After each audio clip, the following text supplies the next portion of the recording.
Le sujet du débat, ou du dialogue, est: la Bible est-elle la parole de Dieu, la véritable parole de Dieu? Maintenant, dans toute discussion ou confrontation, dans toute affaire légale, criminelle ou théologique, la première chose à faire est d'identifier les témoins et les preuves. Donc, dans cette affaire, puisque nous allons parler de la Bible, j'ai apporté avec moi plusieurs Bibles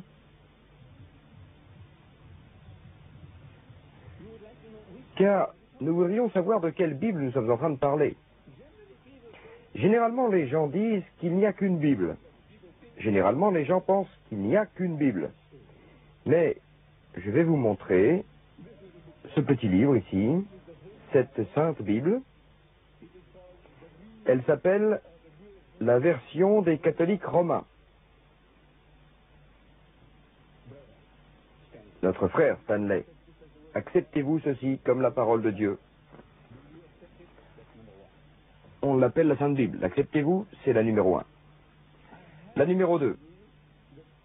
J'ai ici avec moi la Scofield Reference Bible. Un certain révérend Scofield, soutenu par 8 DDs, c'est-à-dire d'éminents théologiens. Ils ont produit cette Bible qui est basée sur la version du roi Jacques. Parlons-nous de cette Bible, la Bible catholique romaine, ou de cette Bible protestante? Une ici, l'autre là. Avant de venir ici, j'ai acheté une Bible suédoise. Elle est également basée sur la version du roi Jacques. Est-ce de cette Bible dont nous parlons? Puis j'ai ici des frères siamois, comme vous le voyez, identiques. Des Bibles identiques. Regardez-les. Vous ne pouvez pas les confondre, elles sont identiques. Elles s'intitulent Version standard révisée. Version standard révisée. Parmi les deux, l'une date de 1952 et l'autre de 1971. Laquelle accepteriez-vous comme la parole de Dieu? Donc nous devons les identifier. Si vous pouvez m'aider, vous pouvez dire: j'accepte la version standard révisée, ou j'accepte seulement la Bible suédoise, ou la version du roi Jacques, ou la version catholique romaine. Alors nous pouvons continuer. Sinon, nous ne savons pas de quelle Bible nous parlons. Parce qu'elles sont toutes des Bibles différentes. Mon Dieu, ce ne sont pas les mêmes. Même ces jumeaux ne sont pas les mêmes. Elles peuvent avoir l'air des sœurs siamoises, mais elles ne le sont pas. Alors, si j'ai le privilège de savoir, j'accomplirai ma tâche plus aisément, en poursuivant ma discussion avec une Bible que le pasteur accepte comme la parole de Dieu. Parmi toutes les Bibles, laquelle? Monsieur, laquelle parmi toutes celles-là?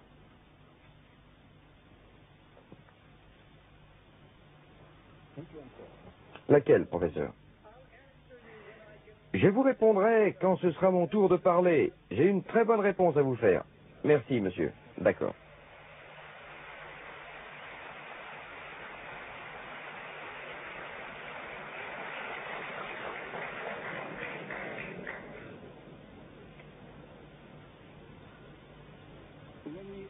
Quand nous ouvrons la Bible, n'importe quelle Bible, n'importe laquelle de celles-ci, le dénominateur commun, je parle du dénominateur commun maintenant.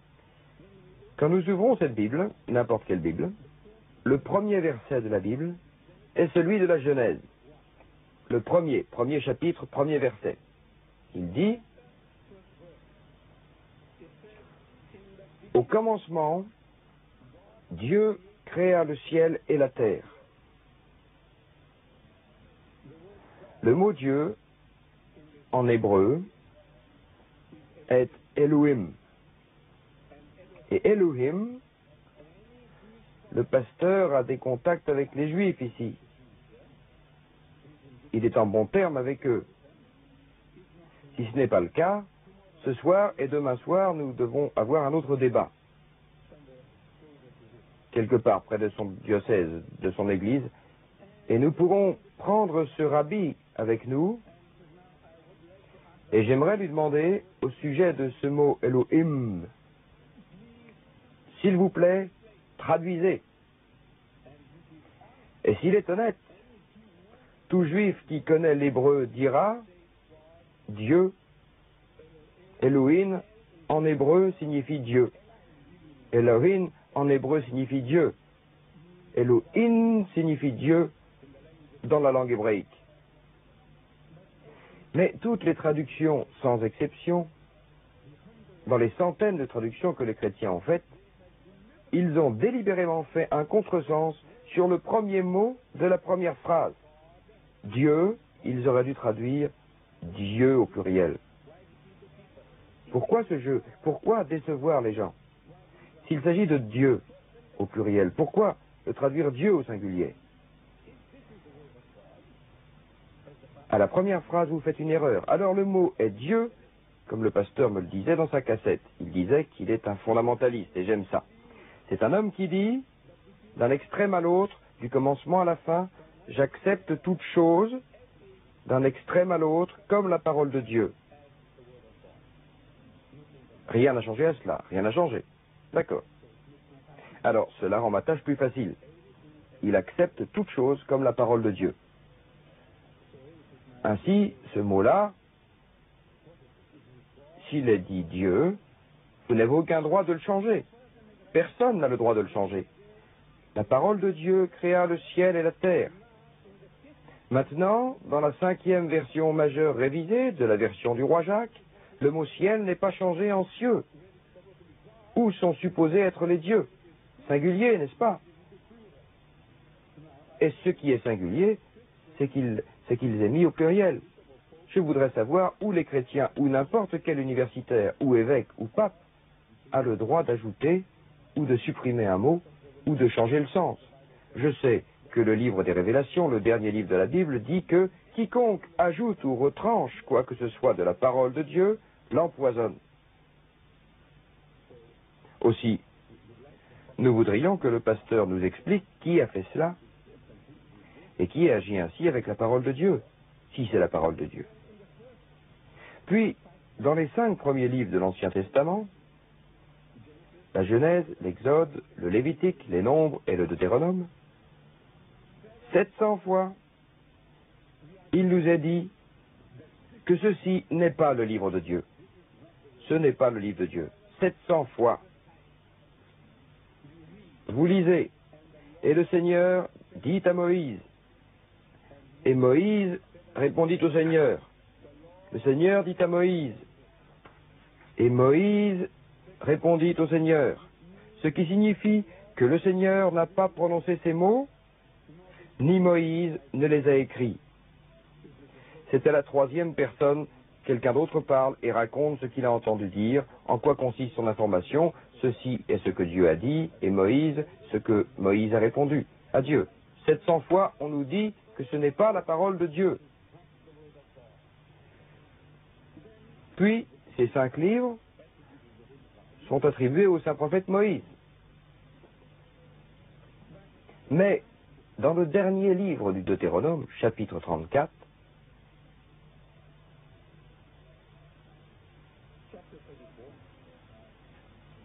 nous lisons, « Alors, Moïse, le serviteur de Dieu, mourut.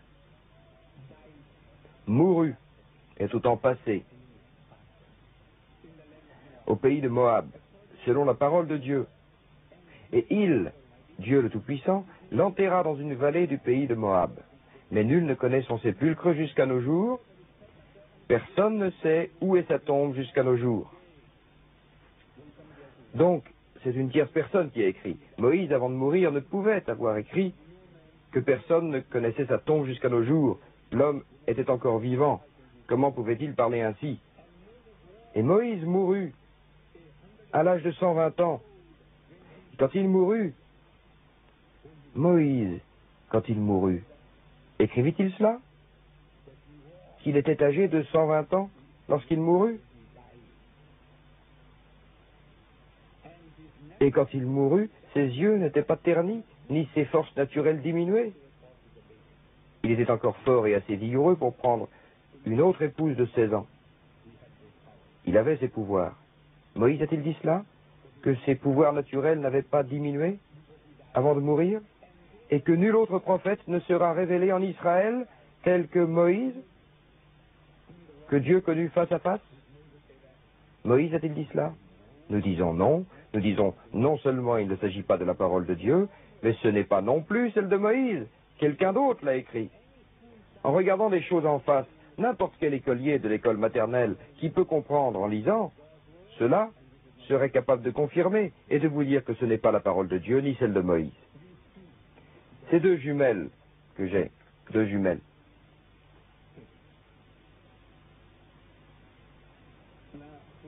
Je vous ai montré que ce ne sont pas de véritables jumelles. Elles ne sont pas identiques. Il y a là de quoi être déçu. Elles ne sont identiques qu'en apparence. Je ne sais pas si le pasteur voudra coopérer. Je voudrais qu'il nous éclaire, s'il le veut bien, qu'il m'aide, sinon je serai obligé d'en appeler à quelqu'un de l'auditoire. S'il veut bien m'aider, dans le livre, ici, le livre d'Ésaïe, chapitre 37, si vous ouvrez Isaïe, chapitre 37, pas celui-ci, ce sont des jumeaux. Nous voulons comparer les jumeaux pour montrer à quel point ils déçoivent le monde chrétien. Comment ils en ont produit par millions et ont déçu des gens simples. Je veux juste démontrer cela et je voudrais qu'il m'aide avec celle-ci. Celle-ci est la Sainte Bible, la version standard révisée. Ouvrez simplement au livre d'Isaïe, chapitre 37. Je lirai ici pour comparer, c'est tout. Donnez juste un coup d'œil. Isaïe, chapitre 37. Quel verset? Premier verset. Monsieur, ainsi nous n'avons pas à chercher. J'ai dit chapitre 37, verset 1.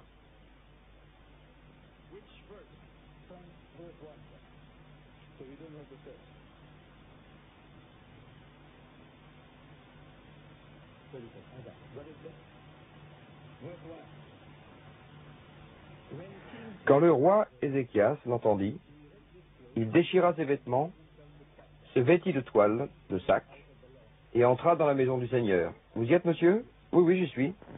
Oui. Et il entra dans la maison du Seigneur, et il envoya Eliakim, qui était de sa maison, Shebna le secrétaire, et le grand prêtre, vêtu de toile, de sac, au prophète Isaïe, fils d'Amos. Tous les trois lui dirent, ainsi Ézéchias dit, ce jour est un jour de détresse, de blâme et de disgrâce. Des enfants sont nés, et il n'y a rien pour leur donner la foi. Ce doit être parce que le Seigneur, votre Dieu, a entendu les paroles de Rabeshou, que son maître, le roi de Syrie, a envoyé pour tourner en ridicule le Dieu vivant. Passé au verset 8, ce Rabeshou rentra et trouva le roi assyrien en guerre, et en poursuivant au verset 14, Ézéchias reçut une lettre de la main des messagers, etc., etc., etc. Mot à mot la même chose. Oui, mais monsieur, je ne suis pas en train de lire dans le livre d'Isaïe, je lis dans le livre des rois.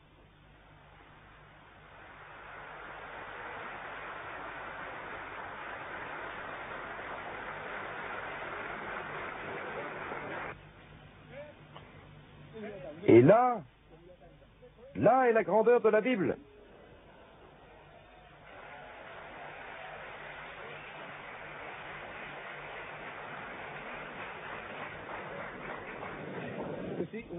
Vous voyez, mot pour mot, vous nous expliquerez cela. Mot pour mot, je suis en train de lire le second livre des rois, chapitre 19, et cela est confirmé au chapitre 37 d'Isaïe. En d'autres termes, mot à mot, c'est la même chose. Et laissez-moi partager avec vous la connaissance que j'ai recueillie de savants chrétiens.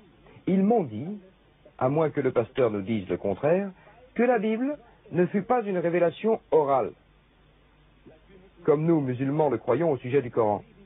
Nous croyons que le Coran fut une révélation orale. Dieu le Très-Haut dit à son messager, dit qu'il est le seul Dieu, l'unique. Alors Mohammed dit, Dieu est l'éternel absolu. Il dit, il n'engendre pas et il n'est pas engendré. Ainsi, il dit, le Coran était une révélation orale. Il croit que le Saint-Esprit inspire les gens, pousse les gens à écrire. Mais dans ce cas, vous ne pouvez avoir une reproduction mot à mot.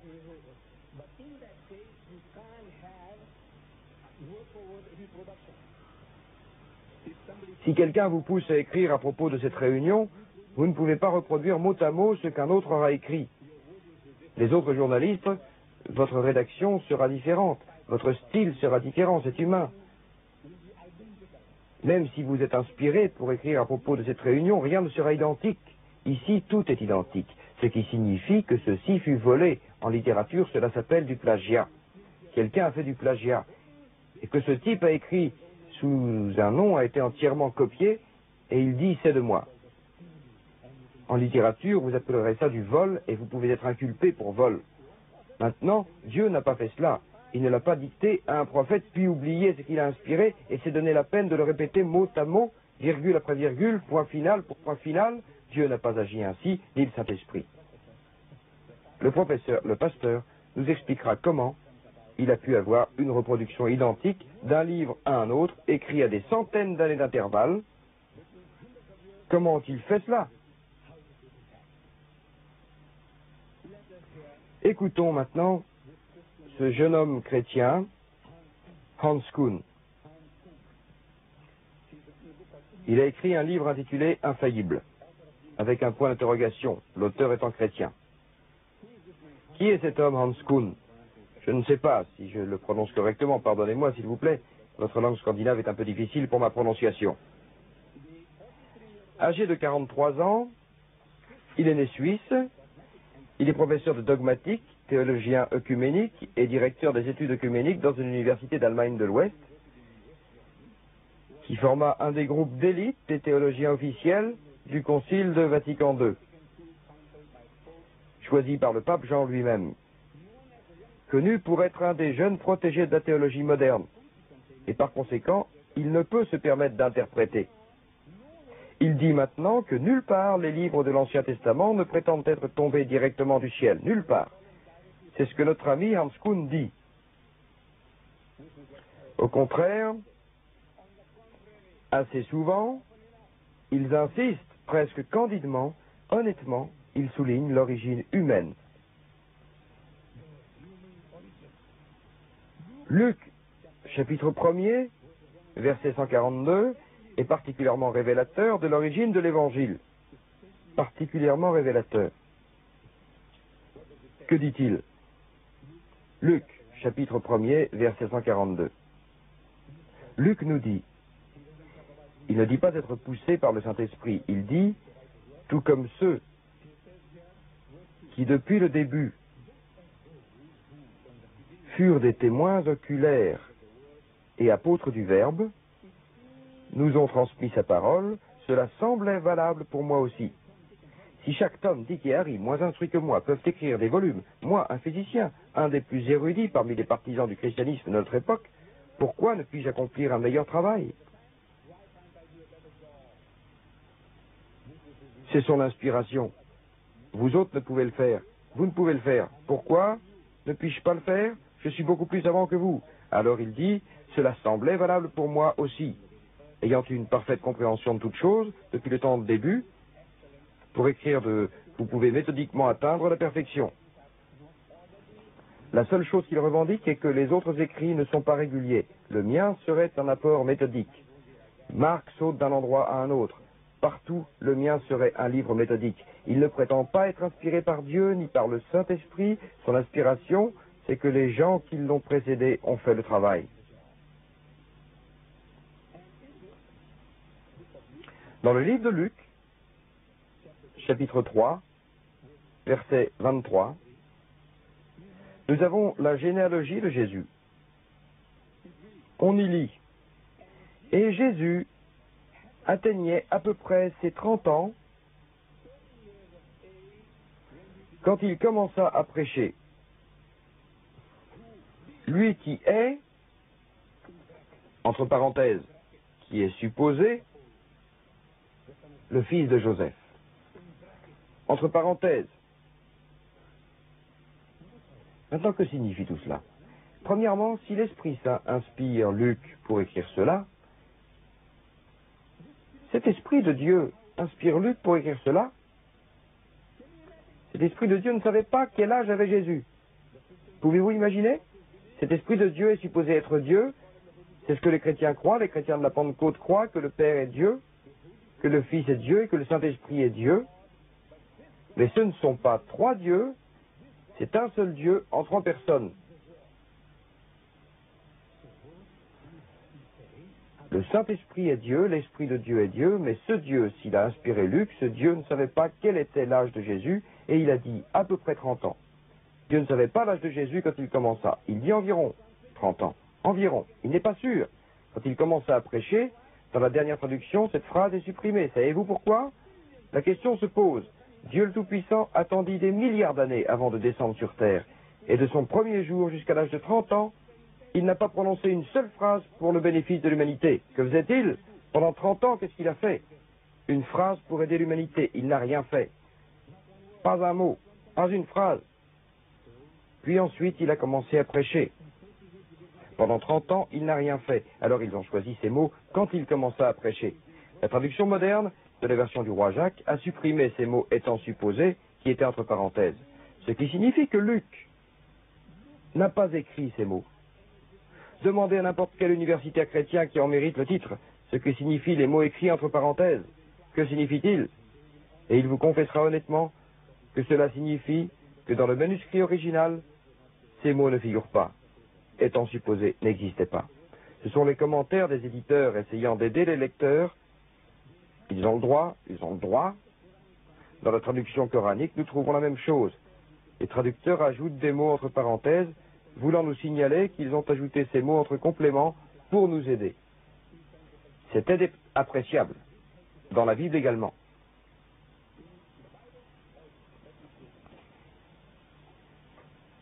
Mais ils ne peuvent les remettre dans leur contexte. Ce sont les mots d'un homme d'aujourd'hui. Si Luc était inspiré, les mots entre parenthèses ne l'étaient pas. Mais ce qu'ils ont fait dans la Bible suédoise et dans la Bible danoise, je les ai consultés. Les mots sont là, étant supposés est là, mais sans parenthèse. Vous savez ce que cela signifie? Une fois que les parenthèses ont été enlevées, cela devient la parole de Luc. Et si Luc était inspiré, cela devient la parole de Dieu. Ainsi, les chrétiens sont en train de rendre contemporaine la parole de Dieu à leur guise. Chaque fois qu'ils en ont envie, ils rajoutent des mots. Des mots bien entre parenthèses. C'est honnête, très honnête. Puis enlever les parenthèses, et dans toutes les traductions autres qu'anglaises, en zoulou, en afrikaner, hindou, en suédois, en norvégien, dans toutes les langues du monde, autres qu'en anglais, les mots sont conservés tels quels et les parenthèses sont enlevées. Peut-être que les Scandinaves ne connaissent pas le sens des parenthèses.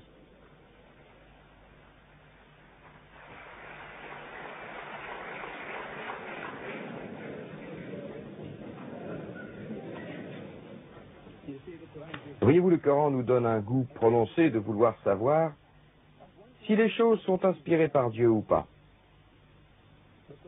Le Coran dit: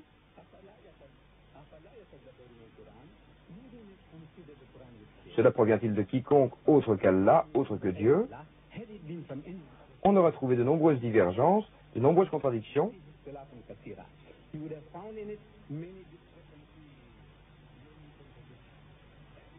Tout livre qui prétend être de Dieu doit être infaillible, sans contradiction. C'est la raison d'être du Coran. Le même test devrait s'appliquer à la Bible. Si elle est le livre de Dieu, elle ne doit contenir aucune contradiction. Ainsi, je la lis pour vous, pour le pasteur, dans les Chroniques, chapitre 21. Les Chroniques, le livre des Chroniques, chapitre 21, il est dit: et Satan se dressa contre Israël et provoqua David pour dénombrer le peuple d'Israël, pour faire un recensement. Qui a provoqué David? Satan. Dans le second livre de Samuel, chapitre 24, il est dit, sur le même sujet: et de nouveau, la colère du Seigneur frappa Israël. Le Seigneur signifie Dieu et non pas Satan. La colère du Seigneur frappa Israël et il s'en alla. Il provoqua. Il monta David contre eux pour dire: va et dénombre Israël, recense-les. Qui a fait cela? Le Seigneur. Dans les Chroniques, qui l'a fait? Satan. Je ne connais aucune religion dans laquelle Dieu et Satan sont synonymes. Dans aucune religion sur terre. Satan est Dieu, Dieu est Satan, n'est-ce pas? Non. L'un dit Satan inspire le type, l'autre dit que c'est Dieu qui est le Saint-Esprit. Qui est inspiré par le Saint-Esprit? le professeur répondra. Dans le second livre des rois, chapitre 7. Et il y eut une main largement étalée, et sur ses bords elle était façonnée comme le rebord d'une coupe de fleurs de lys, et il en surgit 2000 tonneaux, 2000 vasques. Dans le second Chronique, chapitre 4, verset 5, il est dit, et l'épaisseur était celle d'une main largement étalée. C'est la même chose, mot pour mot, la même chose. Et ils eurent 3000 tonneaux, un livre, un auteur se dit inspiré par le Saint-Esprit. Ils eurent 2000 tonneaux, et l'autre, inspiré par le même Saint-Esprit, dit qu'ils eurent 3000 tonneaux. La différence n'est que de 50%. Seulement 50%. Mais je voudrais savoir lequel est de Dieu et lequel est du diable. Parce que les deux ne peuvent être de Dieu si on ne savait pas trop. Une fois, il a dit à l'un d'écrire 2000, et il a dit à l'autre d'écrire 3000. Puis, dans le Nouveau Testament, Saint Jean, chapitre 18, verset 9, que les paroles doivent être suivies telles qu'il les a dites. Jésus parla, et entre guillemets, parmi ceux que vous m'avez donnés, je n'en ai perdu aucun. Aucun signifie pas un, zéro. Mais le même Saint Jean, dans un chapitre précédent, a écrit, chapitre 17, verset 12, il a écrit, quand j'étais avec eux, citant Jésus, quand j'étais avec eux sur terre, je veillais sur eux en ton nom, au nom de Dieu. Parmi ceux que vous m'avez donnés, j'ai veillé sur eux, je n'en ai perdu aucun. C'est la même chose que la première fois. Aucun n'est perdu, excepté les fils perdus. Vous savez, Judas l'Iscariote. Aucun, sauf un. Le premier dit aucun. La différence entre aucun et un, le pourcentage est minime. J'ai quelques billets ici avec moi, 5 billets de 10 livres, chacun, c'est ce que j'ai sur moi. Je voudrais qu'une dame me dise, la première dame donne la préférence aux dames, si cela ne vous ennuie pas. Donnons une chance aux dames. Voyons si elles peuvent me dire quel pourcentage il y a entre moi et personne, entre 0 et 1. Quel pourcentage? Une dame, n'importe quelle dame, une jeune ou une vieille. Les dames d'abord. La différence entre 0 et 1.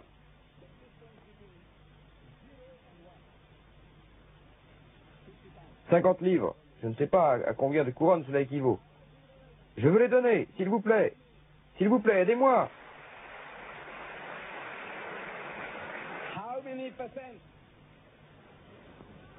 Quel pourcentage? 100%.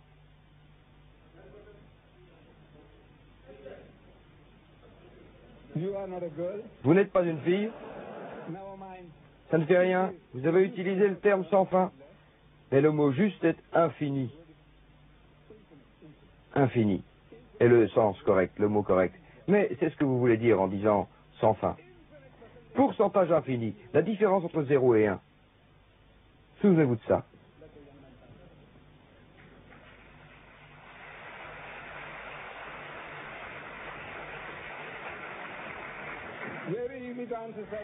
C'est très facile de répondre, monsieur. Le Saint-Esprit, qu'a-t-il inspiré à Jean? Un ou aucun? Qu'a-t-il inspiré? Et le même Saint Jean se contredit lui-même, le même Saint Jean. Et Soliman avait, je cite la seconde Chronique, chapitre 9, verset 25, et Soliman avait parmi de nombreuses choses 4000 stalles de chevaux, 4000 écuries. Et dans le second livre des rois, chapitre 4, verset 20, et Soliman avait 40 000 stalles de chevaux. Était-ce 4 000 ou 40 000? Ce Dieu, ce Saint-Esprit, qu'a-t-il inspiré à l'auteur des Chroniques et qu'a-t-il inspiré à l'auteur des rois? 4 000 ou 40 000? La différence est seulement de 36 000. Et ne me dites pas que c'est seulement une question de zéro. Vous savez, vous pouvez ajouter un zéro et cela devient tellement plus. Les Juifs, à cette époque, ne connaissaient pas le zéro. Ils ne connaissaient pas le mot zéro. Ils l'ont appris de mes ancêtres en Inde. Les Arabes l'utilisèrent et l'ont transmis au monde occidental